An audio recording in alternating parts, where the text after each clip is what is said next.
क्या आप जानते हैं कि डॉक्टर्स को मेडिसिन की एक्सपायरी डेट का कैसे पता चलता है कि फलां डेट को ये मेडिसिन एक्सपायर हो जाएगी? और क्या आपने कभी ये सोचा है कि गैस सिलेंडर के नीचे ये खाली जगह क्यों छोड़ी जाती है और रेलगाड़ी की पटरी पर पत्थर ही क्यों डाले जाते हैं? और उसके अलावा ये सिम कार्ड साइड से कटे हुए क्यों होते हैं? आज हम इस वीडियो में डेली यूज होने वाली चीजों के फैक्ट्स के बारे में बात करेंगे और 95% लोगों को ये बातें नहीं पता होंगी। वीडियो स्टार्ट करने से पहले वीडियो को लाइक और चैनल को सब्सक्राइब करना मत भूलिएगा। Welcome to the FP facts channel. अगर ट्रेन की बात की जाए तो आप में से बहुत सारे लोगों ने इसका सफर जरूर किया होगा। वैसे तो ट्रेन एक ऑर्डिनरी सी व्हीकल है जिसमें एक रेलगाड़ी होती है जो पटरी पर चलती है। और आप सब में से बहुत सारे लोगों ने ये नोट किया होगा कि ट्रेन की पटरी के नीचे और आसपास पत्थर ही पत्थर क्यों होते हैं। क्या आपने कभी सोचा है कि इस जगह पर मिट्टी या रेत भी डाली जा सकती थी? लेकिन हकीकत ये है कि ये छोटे छोटे पत्थर ट्रेन को चलाने में एक अहम किरदार अदा करते हैं। जरा सोचिए, एक ट्रेन का वजन सैकड़ों टन होता है और जब ये स्पीड में ट्रैक पर चलती है तो जमीन पर काफी ज्यादा वजन पड़ता है। अगर इसके नीचे मिट्टी या रेत डाली जाए तो वो ट्रेन के वजन को बर्दाश्त नहीं कर पाएगी और ट्रेन जमीन के अंदर दब जाएगी, जिससे कोई भी बड़ा हादसा हो सकता है। इस बात को मद्देनजर रखते हुए कंस्ट्रक्शन वर्कर ट्रेन का ट्रैक बनाते वक्त पत्थरों का इस्तेमाल करते हैं। ये पत्थर ट्रेन को ट्रैक पर सीधे चलने में मदद करते हैं। और दूसरा, अगर बारिश आ जाए तो पानी पत्थरों की वजह से ट्रैक के अंदर जमा नहीं होता और रेलवे लाइन खराब होने से भी बच जाती है। लेकिन ये सिंपल सा फैक्ट सच में बहुत ज्यादा इम्प्रेसिव है।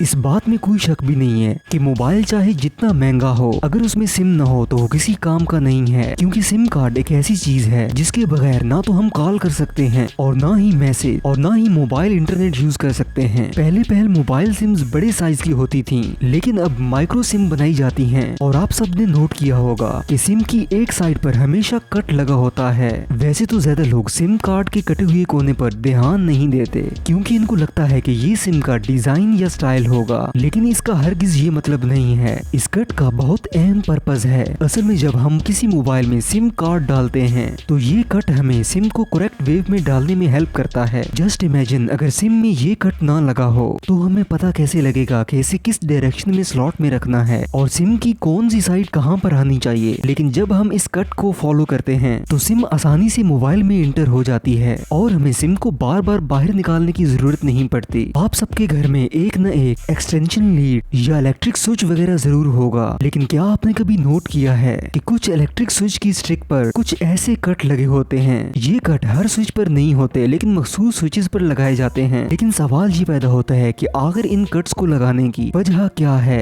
ये कट सिर्फ और सिर्फ कॉपर की स्विचेस पर लगाए जाते हैं। इसकी वजह ये है कि कॉपर बिजली का बहुत अच्छा कंडक्टर है। इसमें से करंट बहुत तेजी से पास होता है और इसी वजह से इसकी स्टिक्स आम स्विचेस के मुकाबले में ज्यादा गर्म हो जाती हैं। लेकिन कट लगाने की मेन वजह इन्हें ठंडा रखना नहीं होता, बल्कि कॉपर में ये खासियत होती है कि जब वो गर्म होता है तो फैलना शुरू हो जाता है। और इन स्टिक्स पर ये कट इसलिए रखे जाते हैं कि अगर ये गर्म हो जाए तो इनको फैलने के लिए ज्यादा रास्ता मिल सके, वरना ये सॉकेट में स्टक होकर खतरे का बायस बन सकते हैं। दवाई चाहे खांसी की हो, बुखार की हो या किसी भी बीमारी की हो, हम जब भी इसको फार्मेसी से खरीदते हैं तो इसकी बॉक्स पर एक्सपायरी डेट जरूर लिखी होती है। और मेडिसिन पर एक्सपायरी डेट का होना क्यों जरूरी है ये बात तो बच्चे भी जानते हैं, लेकिन सोचने की बात ये है कि जो कंपनीज ये मेडिसिन बनाती हैं उन्हें ये बात आखिर पता कैसे चलती है कि ये दवाई उनकी बताई हुई एग्जैक्ट डेट पर एक्सपायर हो जाएगी। और अगर इस दवाई को डेट एक्सपायर होने के बाद यूज किया जाए तो ये खतरे का बायस हो सकती है। दरअसल जब भी कोई मेडिकल कंपनी कोई सिरप या मेडिसिन बनाती है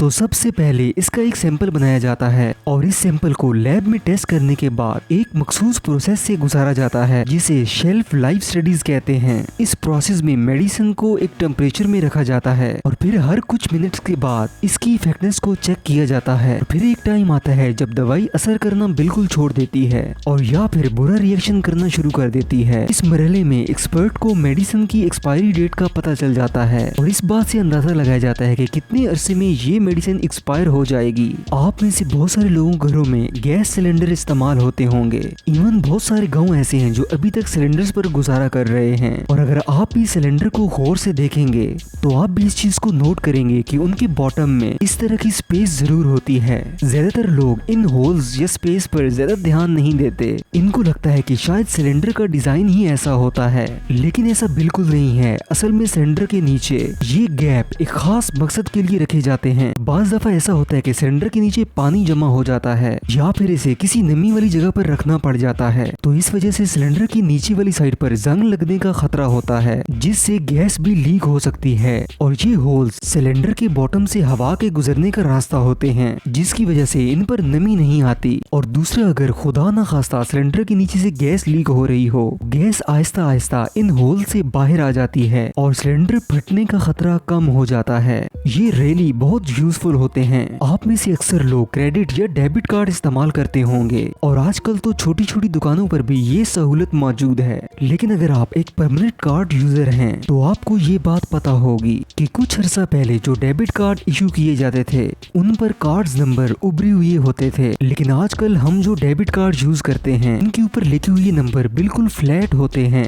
लेकिन आपने कभी ये सोचा है कि ये नंबर पहले उभरे हुए क्यों होते थे और अब फ्लैट क्यों होते हैं? इसकी असल वजह ये है कि पहले जो कार्ड रेटिंग मशीन मौजूद थी वो इतनी एडवांस नहीं हुआ करती थी। कार्ड्स के ऊपर 14 नंबर्स को उभरा हुआ इसलिए रखा जाता था ताकि मशीन इनको इजीली रीड कर सके और अंदर ट्रांजैक्शन के लिए नोट कर सके। लेकिन अब एडवांस टेक्नोलॉजी की बदौलत इन कार्ड्स के अंदर एक चिप लगा दी जाती है। इस चिप में यूजर का सारा डाटा और बैलेंस वगैरह होता है। अब जैसे ही ये चिप मशीन के साथ टच होती है तो कार्ड में मौजूद सारा डाटा सामने आ जाता है और इसको डिटेक्ट करने में आसानी होती है। लेकिन पहले तो मशीन को अच्छा खासा वक्त करना पड़ता था और इसमें टाइम भी लग जाता था, लेकिन आजकल एटीएम मशीन जल्दी कार्ड को रीड कर लेती हैं। उम्मीद करता हूँ कि आपको ये वीडियो पसंद आई होगी। मिलते हैं एक नई वीडियो के साथ।